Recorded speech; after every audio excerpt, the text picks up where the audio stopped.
सर पासी कोयरी कुर्मी बिंद मलाह नोनिया चौहान पंडित राजपूत ब्राह्मण क्षत्रिय वैश्य शूद्र करते हैं। आपको पता होता कि मैं बचपन से इंसान पैदा हूं तो फिर ऊपर आकर के हम जाति कैसे बन गए। भारत में एक सर्टिफिकेट बनता है, पता है उसका नाम क्या है? कास्ट सर्टिफिकेट, जाति सर्टिफिकेट, जाति प्रमाण पत्र। अर्थात जाति प्रमाण पत्र ये साबित करता है कि जाति यहाँ बनाई गई है। कहिया समझोगे, कहिया सुधरोगे भैया भारत के जाहिलों। सबको उनकी भी बनती है जनरल कैटेगरी, उनकी भी जाति लिखी जाती है। हाँ ये कहाँ तू पूरा पढ़ के बतिए नहीं हमसे मर्द बातें नहीं। हम खाली बिरहे थोड़ी गाइला, खाली बिरहा ना गाइला, ग्रेजुएट बीए टेट क्वालिफाई हूं। और आप लोगों को बता देना चाहता हूं, आप लोगों को फक्र होगा, टेट क्वालिफाई करने के बाद टीचर की नौकरी छोड़ करके बिरहा गा रहा हूं। लग गया था मन, जब हम बिरहिया बन गई तब हम टीचर बन गए, और बिरहिया बनत बनत हम पढ़ ले भी। समझिए ये रहा। तो कहने का मतलब उनका भी कास्ट सर्टिफिकेट बनाया जाता है। जब नौकरी लगेगी तो उनका कास्ट मांगा जाता है, तबे ना कौन आरक्षित सीटिया में कुछ जनरल वाले अनुसूचित जाति बन के ढूक जाले। ऐसा होला ना, पेपर में निकला था। हम नहीं की कहते, पेपर वाली बात कहते हैं, बनावटी बात ना कहला भैया। सुनिए कब समझेंगे कि हम मानव हैं? गौर करना, यही हुआ, काट दिया, काटने के बाद पहुंचा साहिबा की तरफ है। साहिबा कुछ कह रही थी, मजीद ने मना कर दिया, तू मान गई। अब तू मुझे बता, वरना इतनी बोटी करूंगा कि तेरा बेटा गिन नहीं पाएगा। कौन? सूरज या चांद? किससे गिनवाओगे? अरे भैया जब तुम्हें पता चलेगा कि मेरी अम्मी है तो तुम भी नहीं गिन पाओगे। ये सुनिए, कह रहा है इतनी बोटी काटूंगा कि तुम गिन नहीं पाओगे। अरे पगला सूरज, तू किससे गिनवाओगे? जब तुम्हें पता चलेगा कि मेरी अम्मी है तो तुम क्या गिन पाओगे? चांद तो एक बार सेवा किया है, मान जाएगा, तुम अपने को मना लोगे। कैलाश का माई कलश बेटा तू बोटी बोटी नहीं, वो हमारी बात सुन ले। का कहे बिरहा का आखिरी तरजमा।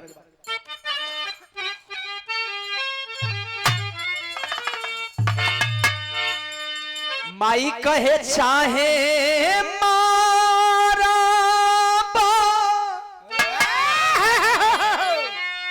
चाहे जरबा,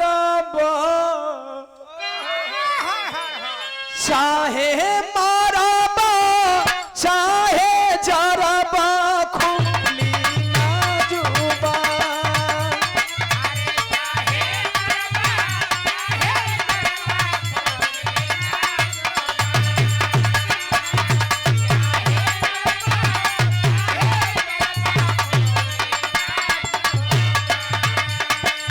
चाहे मरबा चाहे जरबा, खुली ना जुबा। शौहर के जब मरिए नुदी हला, शौहर के जब मरिए नुदी हला, हमारो ले ला जा।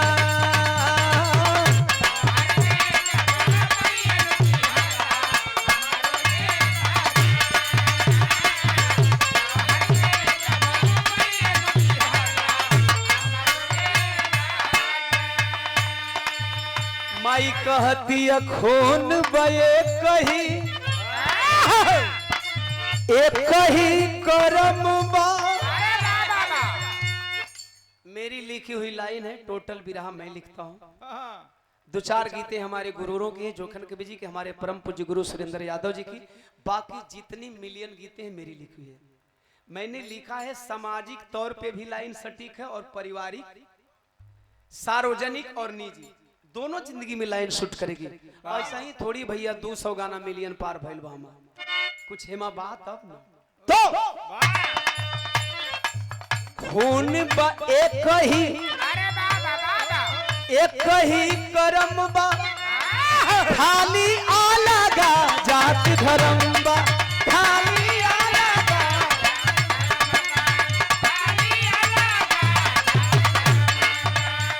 कहला सी हमार बाबू जन्म में से बतैले बड़े, खुनवा ये कही बा, जतिया ये कही बा, धर्मवा लगे बा।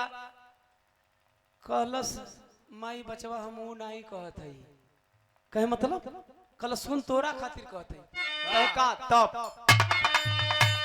कहे जवना तन से अइला ये बेटा वही तन से जवना तन से अइला ये बेटा वही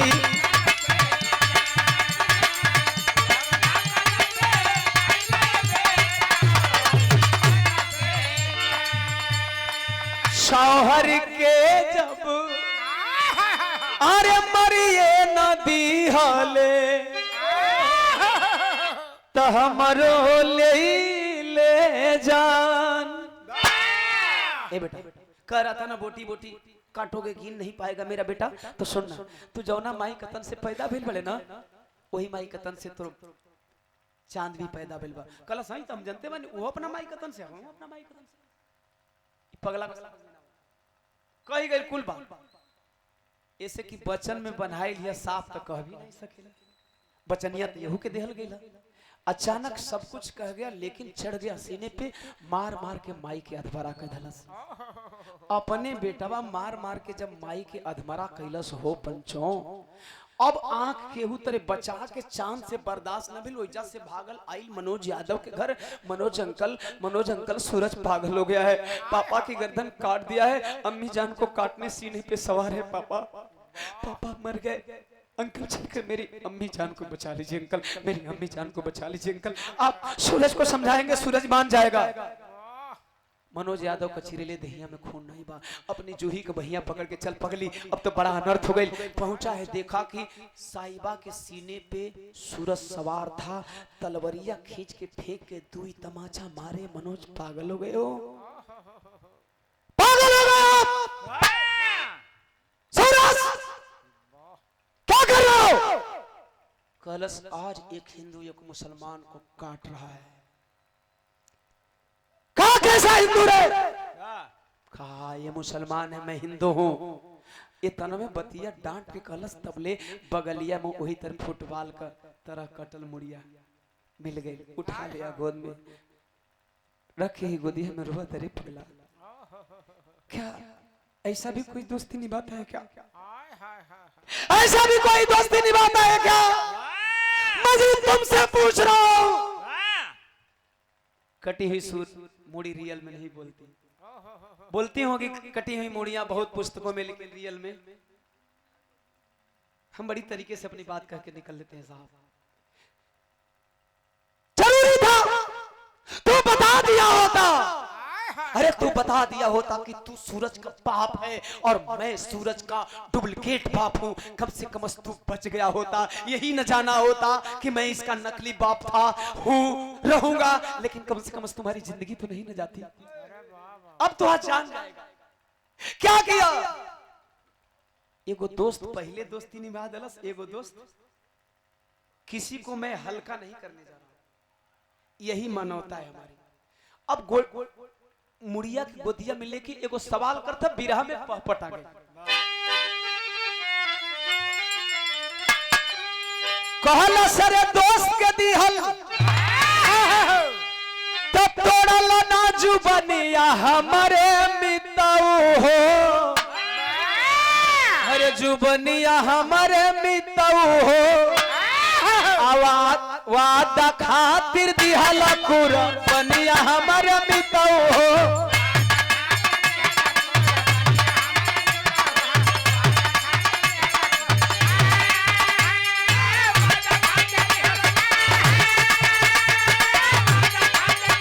कुर्बानिया हमारे मिताऊ हो, वादा खातिर दिहल कुर्बानिया।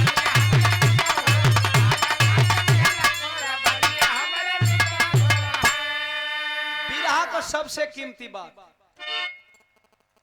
कहत के बनावल धर्म धरा पर के बनावल जात हो। आखिरी बनौलस कौन? वो लोगन के कही तो 2 मिनट सुनी ला। एगो भाई हुआ ऐसे कि अब 2 मिनट के बिरावा जाए के अधूरा छोड़ देबो कोनो मतलब ना मिली। अब भौजाइयो का लइका जग गए, अब 2 मिनट भी ना कहा, 2 मिनट में उठ जाता खाए। चलिए कोई नहीं, एक आध भाई अगर बाहर निकल गए अब तनी मनी बिरहा गुताई लो, मजाक करे का आदत पड़ गई। आओ कहत के बनावल धर्म धरा पर अरे के बनावल जात हो, यही जात पात में फंस के लोगवा करे लाऊ तपात हो। भैया एगो बात बताओ, लोग फिल्म देखे लो, सब लोग देखे लो। अच्छा फिल्मवा में सच की बतिया कितना सबके निक लगेला। गुंडा गलती करी तो लोग कहीं ये साला गलती करता, लेकिन अगर हीरो चोरो बा ओकर बिरादरी लोग ना देखता, खाली ये कहले ई सच्चाई खातिर लड़ता। साहब ये मानवता है, हाल में बैठे वाला सोचा ये मानवता है कि वो हीरो का पक्ष में वो चाहे हीरो अहीर बन के आवे, चाहे चमार बन के आवे, चाहे मुसहर पासी डोम जितना गरीबो हीरो बने ना, गरीब अमीर राजा रंग सब बनता है। लोग कहना आहा हीरो क्या काम कर गया। अब करो जाति कोई अच्छा ये बनावलस कौन ससुरा, हम तो वही के खोजत है।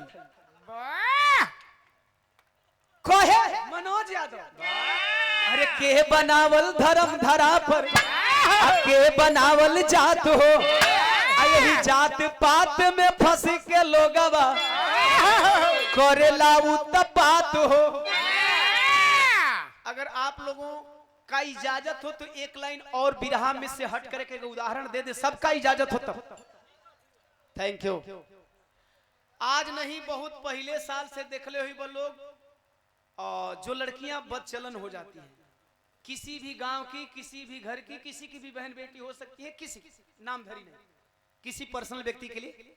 अच्छा जब बदचलन तो पहले आदमी रखैल कहाँ, फलनिया फलनवा कर रखैल लिया।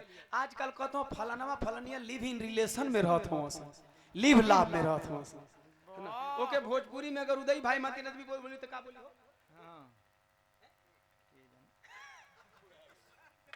पर्दा में बोल सकत हो लिव लाभ। इधर बड़ा अच्छा एकदम अच्छा कंठी ले बड़ा का, ई लंठी कंठी कैसे से ले लिया ए भैया, ये कहा था ना। अच्छा इसी क्रम में वो लड़कियां प्रेग्नेंट हो जाती हैं।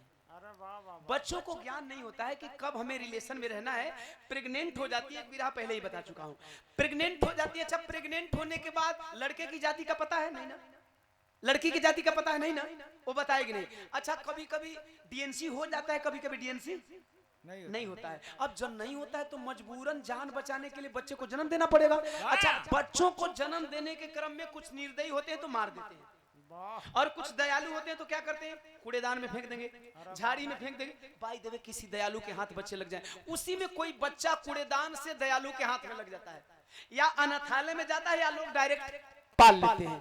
अच्छा भैया ये बताओ कि जवन का अंश बा ओकर जाति पता बा नहीं ना, जवना का पेटवा में पल ओकरो जाति पता बा, ओकरा लिखोले वाली लड़ा पर कि हम फलानी माई का पेट में से आइल बनी। जमीनी उदाहरण बता रहे हैं, इसको पढ़ने की जरूरत नहीं पड़ेगी। लिखैले बा कि हम फलाना धर्म का लड़का का बाप है, बेटा है।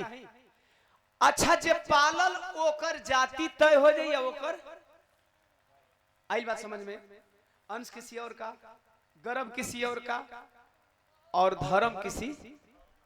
अब समझ में आयल कि इकुलेजे बनल बा, जेके समझ में आयल होई हाथ उठावा समर्थन में, जेके जेके समझ में आयल, जेके नहीं समझ में आयल होई वो दोबारा समझ लिया, नहीं समझब तब हमार काम बा, हम अपन ड्यूटी करत हैं। लेकिन हेतना लोग समझ गए तो हमार बिरहा गावल ऐसे कि हम सोचिला कि 5 लोग समझ के चल जाए, जब तक कम से कम आधा महफिल में समझ गए। बहुत बहुत धन्यवाद। यही हुआ कह रहा है, अरे देखे गई लयापन खूनी सनिया हमारे मिताऊ हो, आया जो है कटलस तोहर घर। क्या मिला? जिनको समझ में आ गया होगा उनसे मैं निवेदन करूंगा, आप जाति धर्म की चर्चा अपने बच्चों से, जो उसे बनाएंगे वही बनेगा। आवो आल्हा में, अब बिरहवा में फिर हमारा 2020 चले लगा। आखिरी ओवर में हमेशा क्रूशियल मेरा बिरहा हो जाता, समझ लीजिए। हम बिरहा को बिरहा की तरह बोलते हैं, क्रूशियल हो गया, आल्हा लगे। अब सूरज के आंख का पर्दा पूछा था, कैसे तू कहत हो कि हमारे बाबू जिनके कटले हैं। मनोज बतावे लगल कि रोई रोई सूरज पूछे, अरे राजवाली बतिया पंचो की बोला मनोज पापा अरे तोहरो हो मजीद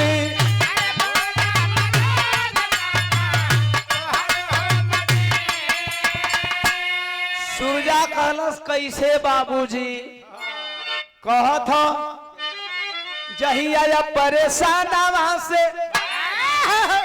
कि मरल ललनवा भइले अरे जूही तोर मतरिया सुतल नसवा के नींद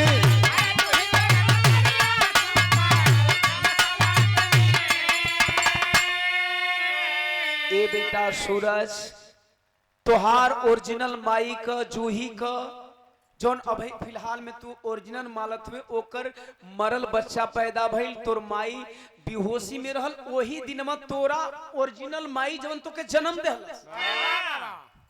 वही दिन साईबा के अरे जुड़ा वाला लनवा भइले पापा तोहर हमारा के दे दिहले उम्मीद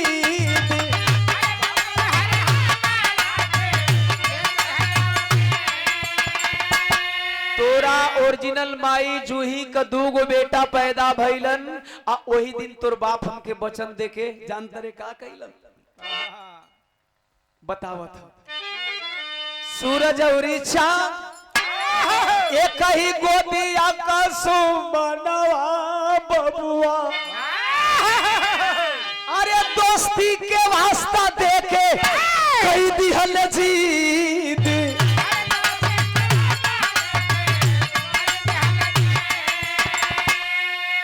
वही दिनवा तोर ओरिजिनल बाप मजीद तोर मरल बाप मजीद हमके दोस्ती का वास्ता दिलन आ ए बेटा तो के हमरा दुल्हन जूही का अचरवा में डाल दिलन रो रो के सारी बात से पर्दा उठावत था अब छतिया फटे लगल रोई रोई मनोज कहे अरे राजवाली बतिया पंचो की दोस्ती निभावे खातिर अरे आज हो गईले शहीद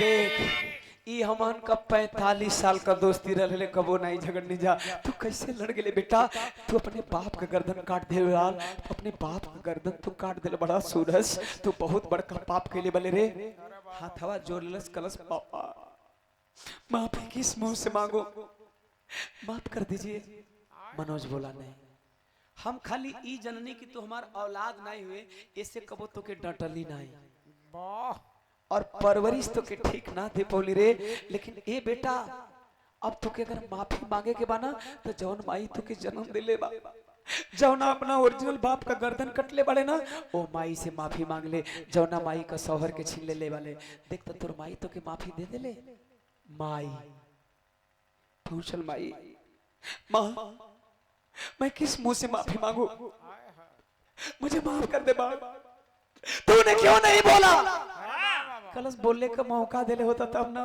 कुल तो समझा के लिए हम बचन में बनाए लेने बेटा कलश माई बड़ी गलती कर देने कहा ना ना ना ना ना ना ना तुम्हारा दोष नहीं है माई माई कहती तोर दोष नहीं बा शौहर की गर्दन कटी हुई है कलश माई ऐसे काहे कहते रहो कुल दोस्त हमारे बाप कहना है कलश जब हमारा दोस्त नहीं है तो दोस्त के कर है सिनेमा से माई जब कॉलेज से अपना 20 साल के बाद मिलल बचवा से जवन स्कूल के माई कहत पहली बार जान के माई कहता कि यही गोदिया से हम पैदा भइले यही खुनवा से हम सींचल है एक बात कलश मतरिया का कहे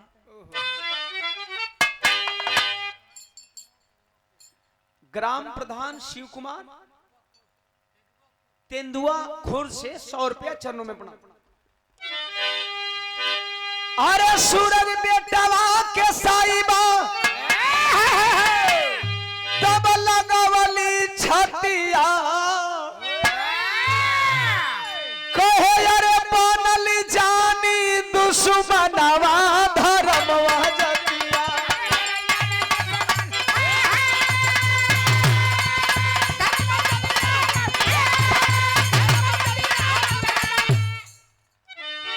फक फक रो लगल। माई के पकड़ लल, चपक के छोड़े का मन नहीं करता, तबले माई का उल्टा हिचकी आने लगल। ध्यान देना, मैंने बोला ना हमेशा 20-20 मैच खेलता हूँ विराह से। माई का हिचकी अलग, उल्टा सांस लेलस और उल्टा ससिया लेके उल्टे बोलत। चांद और सूरज के कहेली समझाई, आ करी है ना कबो जाति धर्म के लड़ाई। तो लोग से कहा था खाली सूरज चांद बजे संदेश, हम अपना सर्व समाज के भैया लोगों से हम हाथ जोड़ के कहते नहीं कि कबो जाति धर्म का लचड़ा में मत पड़िया। काहे बदे कहे माई याद रखी है अपना, अरे माई के बतिया। अरे तौले दुई मेरी मुहवा से खून आ गई, दोनों बचवा रोए लगलन। चांद आइल माई ऐसे काहे कहतरू, सूरज के माई ऐसे काहे कहतरू। चांद फपकत बा माई, सूरज का माई जुई तबार, सूरज का पापा मनोज बाड़े भले नकलिए हुए लेकिन हुए ना, लेकिन हमार तो अब्बू मर गईले। अब तो ही सारा बाड़ू माई ऐसे काहे कहतरू। अब हमार लालन पालन के करी, हमार शादी के करी माई ऐसे मत बोल माई। दवाई कराई खलस नहीं, बहुत देर हो चुका है। तेरे अब्बू इंतजार कर रहे हैं, वो बुला रहे हैं मुझे जाना होगा बेटा, मुझे छोड़ दो। दोनों बचवा कस के पकड़ ले वसन। चांद बार बार कहता माई हमार अम्मी के बा। कलश चिंता मत कर, तोर अम्मी के छोड़ के जाता नहीं। अब अभी तक सूरज के अम्मी के छोड़ ले नहीं, अब तोरा अम्मी के छोड़ के नहीं। कलश माई इका कहता रो हमार अम्मी कहाँ बा। तो ले आंख भरी हुई है, ससिया उल्टा चलत है, हिचकी लेती है। कलश जो इधर आना, जो इधर आना। तो मैं पागल थी रे, भगवान ने 2 बेटा मेरे लिए नहीं दिया था। भगवान ने तेरा 2 बेटा छीन लिया था ना, ये भगवान दोनों बेटा तुम्हारे लिए दिया था। मैं पागल थी, माया में पड़ी हुई थी। मैं एक बच्चे को अपना बच्चा बनाना चाहती थी, लेकिन देख भगवान मुझे बुला रहा है। कहा कि तुम इन बच्चों की अम्मा, क्योंकि तुम केवल जन्म देने के लिए आई थी, पालन करने के लिए। हमारे देश में ऐसी भी संस्कृति है ना, कहत है मतरिया हथवा में हथवा दोनों बचवन का धई के फपकत है, रोवत है, हिचकी लेती है, उल्टा ससिया चलत है। अब चंद मिनट का मेहमान ये कहला जो ही बाड़ी आओ दोनों भाई के मतरिया। अरे ये तना कहत टूटल सांस के रसरिया।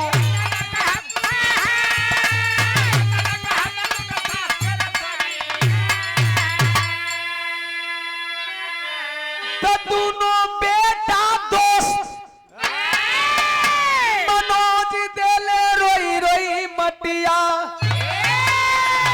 अरे तो बनल जानी दुश्मनवा धर्म बजाती।